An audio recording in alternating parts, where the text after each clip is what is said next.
Becoming a superstar in the MMA world is by no means easy. Still, some fighters make it all the way. A few of these have stories that are so inspiring that they would make excellent movies. Here are some of them. Number 5. Robbie Lawler. Lawler began his MMA training at the age of 16, under the tutelage of Pat Miletich. At the age of 20, Robbie made his professional debut and won his first 4 fights via KO and TKO. Ruthless debuted in the UFC in 2002 and lost his first fight in 2003. In 2004, Lawler lost a few more to Nick Diaz and Evan Tanner, and moved on to other MMA organizations, where he was 11-6 in 8 years. In 2013, Ruthless returned to the UFC and won the welterweight title at UFC 181. Just half a year later, Lawler was to defend his title against Rory MacDonald at UFC 189 in one of the best shows in UFC history. After a tight 4 rounds, Robbie TKO'd Rory in the 5th. In any fighter's career, the fight alone would be a lifetime achievement. But for Lawler, it was a comeback story suitable for a Hollywood film.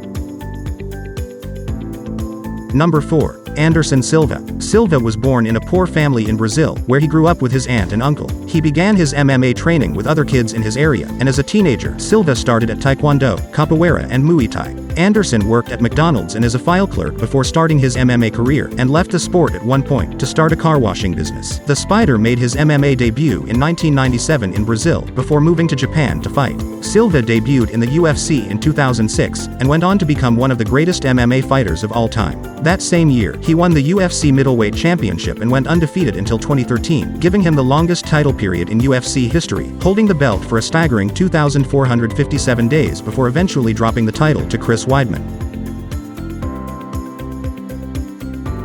Number 3. Conor McGregor. McGregor is living the luxury lifestyle and appears to be cut out for it. He did not, however, come from a wealthy family. He was raised in a working-class family in Dublin, where he frequented boxing gyms and was on the verge of becoming a plumber when he was 16 years old. At the age of 18, McGregor became a full-time MMA fighter, although he struggled financially. The Irishman was still living with his parents and getting social welfare checks, and he was unsure about his future. However, after enrolling with Cage Warriors and winning championships in 2 weight classes, McGregor began to attract attention, and in 2013, the Notorious joined the UFC. He became the first UFC fighter to hold 2 titles at the same time in 2016, as well as the first UFC millionaire. McGregor is currently Forbes' highest-paid athlete, and aspires to be a billionaire.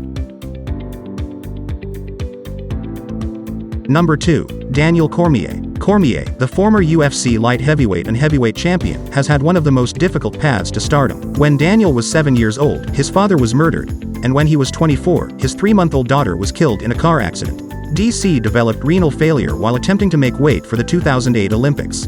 Cormier made his professional MMA debut in 2009, and won world championship belts in Strikeforce and Extreme MMA, before joining the UFC in 2013. Just 2 years later, he won the UFC light heavyweight title. In 2018, he became the UFC heavyweight champion, and thus became the second fighter in UFC history to hold titles in 2 weight classes at the same time. Daniel is currently working as a commentator for the UFC. Number 1. Francis Ngannou. Francis was born into a poor family in Cameroon, where he began working in sand mines at the age of 9. His father had a bad reputation for drinking and brawling on the streets. Gangs approached Francis frequently due to his gifted physique. However, Francis decided to make the best of his father's bad reputation by pursuing his dream of becoming a boxer. He therefore traveled to Europe, but due to lack of finances and documentation, he was arrested for illegally crossing the border and imprisoned for 2 months. When Francis arrived in Paris, he had no money and had to sleep on the streets at first. Despite the fact that Ngannou's early aim was to be a boxer, he was persuaded to try MMA. After a few months of training, he made his professional MMA debut in a tiny French organization, and was later signed by the UFC, where he defeated Stipe Miocic in 2021 to become the UFC heavyweight champion. If you like the content, please like and subscribe for more. Check out other incredible achievements and charismatic personalities on my channel. Link on the screen somewhere and in the description.